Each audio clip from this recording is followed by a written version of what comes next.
Bandeko, bonjour, bonsoir et mes condoléances à toutes les familles éprouvées. Bandeko, les 8 les cas qui lobby, le 9 et Bandeko, les 8 les cas qui lobby. Les 8 les cas qui lobby, tout là qui m'ont qu'il y ait yinta, les colosses qui panzada, to yeba qui te so qui ndenge to yebi tene baloba ki wana. To kanga ba fenêtre bani na kanga na fenêtre te la bima na pe lobby sa course tanga lobby. Vraiment. Na bengi na Afrique, na bengi na Brazza, na bengi na Kisasa. Tout les banques kuna bonio kuna mokilezika kite likole pasuka kite balabi lokote to banque tout ça à l'aise tout là tout lien na biso bandeko ba prophétie ngo vraiment donc to ba tabako biso ba tabana bango auto ya lobi que non na mona ki cobra quelque part auto lobi que non Jeanette dans mami yota yoponzimi na kaka facile parce que nini nzamba lobi na ye yo kasi nzamba bana mutu mususu na mokili kaka boye atika biso wa oyo atika yo kaka ye mais non c'est faux, ça a toujours été faux et archi faux depuis vous connaissez que na mokili oyo sans prophétie il n'y aura pas de vie, vous pensez sans prophétie il n'y aura pas de vie de vie bota tout autour d'abso non. Qu'est-ce qui a changé dans nos vies? Qu'est-ce qui a changé? Rien du tout. Au contraire, tout ça au contraire, baby. Là, à moi, on a CM2, 6e primaire, avec un certificat d'études primaires, on a réussi à un bureau, pas à salir à longue, à la famille. Là, on a CM2, pour la nini, lavage de cerveau. Tout à l'heure, histoire, vous t'appelez si bon, tu as libanga, tout à l'heure, non, c'est normal. Les gens sont là, ils ont besoin de qui. Donc, balinga, tu quoi sur la naturalité. Parce que ça, c'est lavage de cerveau. On a lavage de cerveau, tu sais. Parce que ça, c'est esclave, na bango. Pour la raison, on a moqué le faux Lucas Moussala. Lucas Moussala, on a tongo, au télé, mon soukoli, Lucas Moussala. Et à bongo, on a bon hôtel amateur individu, ça ne se fait pas. On a vraiment qui ndokimute mama be ango wana. Pour un antima qui ndokinde angoyo. Oh mutalinga kazo bon na njota moninga motu. On les a qui ndokipenja. Oh ya ko sakanate. Vraiment te mama bende angoyo. Parce que si on n'est pas un bon hôtel, bah on gagne un bon hôtel, il n'y a pas sa prophétie. Et dit parce qu'il y a l'argent en jeu. Sans bongo, il n'y aura pas 1000 églises en Afrique, jamais. Sans bongo. Parce que déjà, l'État, ça va l'église, les catholiques, les protestants, les musulmans, les mosquées, ça va déjà. Pourquoi ils créent encore des églises, il y a un hangar partout? Pourquoi? Parce qu'il y a l'argent en jeu. Sans à mon église, Zawana a créé, a fait 800 euros ou 500, 1000. A ça la parce qu'il y a ébiqué. Ah, église déjà, l'État, ça l'église, déjà, quand on a un protestant, so d'abord catholique, autre protestant, ça veut dire la Bible mais pas ni créer l'église, c'est parce qu'il y a l'argent. Ouvrez les yeux, franchement. Les 8 et les 4 qui lobby le 9 mai. Si quand tout le kato yeba. Nzambe akosakate, nzambe akosakate. Asoka lobi kaka bongo ya bongo. Les 8 mai les 4 lobby, les 8 mai les 4 lobby. Nzambe akosakate. Wapi yango to moni yango te pourquoi? Moteur absolument nzambe akosakate. Si quand les 8 mai les qui, tout le monde est là côté pourquoi? Parce que beaucoup sakaka, il y a un zambete, beaucoup se rend zambete, zamba yebi bino ka neti bato aventurier, vous allez là l'autre côté. Faut pas besoin de ton otage, beaucoup tout un peuple en otage. Beaucoup lingo laver cerveau ya bato tout na mokilio, bo détruire ma vie ya bato vraiment. Tala niveau mutema be Seigneur, oli kamonini nzambe. Voir même baba benga nzambe nzombe. Nzambe te vaki nzambe comme nzombe, vous vous rendez compte? Bakcha nzombe la lingala, yaki kala nzambe te bien depuis le tokola depuis yaka nzambe langa mon Dieu nzambe comme nzombe mais non arrêtez.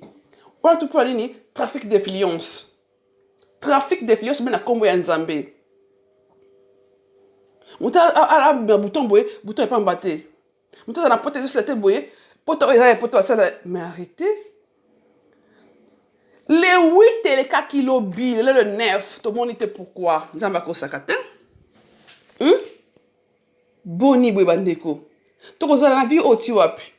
Bana biso bakoma ba ujana, bakoma ba fazer, pour ba prophétie, ba bima ba ndoki na famille. bakufela baparent tobenga na bango lelo oyo soki ndeko akufi atiki bana lelo batamba koboya bana wana mpona nini bakoba bandoki laka tolaka bongo te tolaka na biso sans prophétie elaki mpe balonga te tolaka na biso sans prophétie bana na biso baorphelin na biso ya famille tobokola bango na quartier toki na baamitié ya voisinage toki na barelation ya voisinage propre kitoko baninga toki na bango bolingo ezalaki na bafamille toki na bolingo na famille makasi omona moto ake kotala noko mosika kolala kuna omona mwana bokalaka kuna kotala noko omona même voisin avana kotala voisin na ye me bafamille te mpona bolingo ezalaki makasi yave palaki ndoki elaki te lelo oyo soki mwana moko aza impoli boye boteya ye te bopesi ye ndoki mwana moko aturbulent bopesi mwana yango ndoki c'est pas possible mais oh quelle mission vraiment mission yango nini au juste boteya biso kaka tosambela ti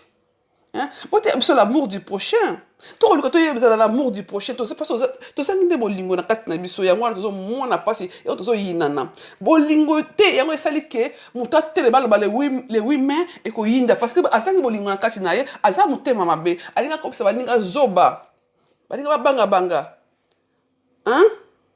akoinstalle psychose na kati ya bato parce que azangi bolingo mpo oyo azangi bolingo mosala kobangisa bato babangabanga bato bazala mal à l'aise bota baninga trouble na mitu c'est ça kozanga bolingo yango wana alors que nzambe alobi oteya tolingana tosalisana mais c'est pas ça kosalisana les 8 elekaki lobi boloba ti nalingi moto yango atelema so aloba susu aloba ke non nzambe alobaki ke non a changé date boloba bongo toyoka mais non quand même bandeko tovanda bozoba ti wapi tovanda bazoba ti wapi makambo eza clair boye ozomona na kisi yango lokuta to vivre bien tosambela nzambe tout simplement sans prophétie vraiment moto mokili andimaka nzambe asolaka na moto moko ya mokili bino bondimi yango mpe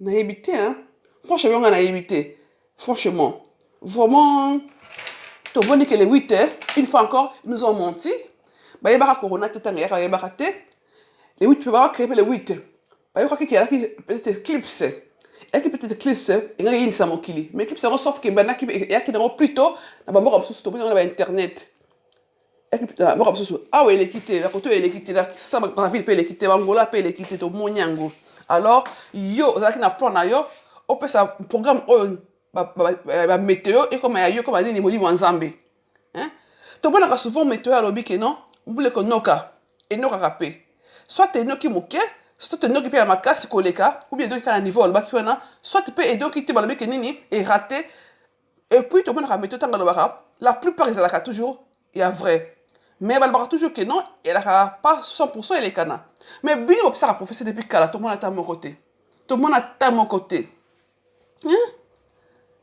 boyebaka vie ya bato na quartier bokosaka ke ya prophétie arrêtez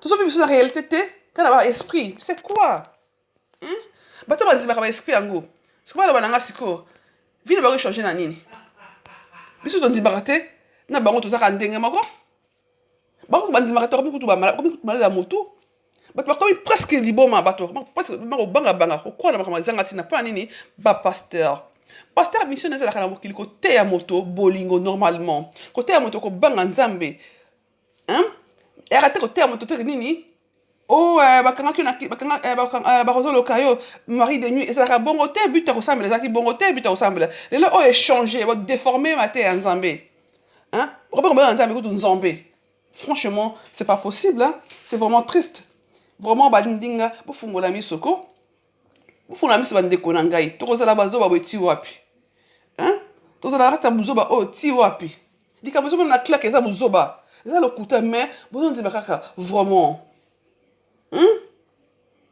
quel lavage de cerveau quelle manipulation bato bazali manipuler jusqu'à la moelle épinière c'est triste merci beaucoup au revoir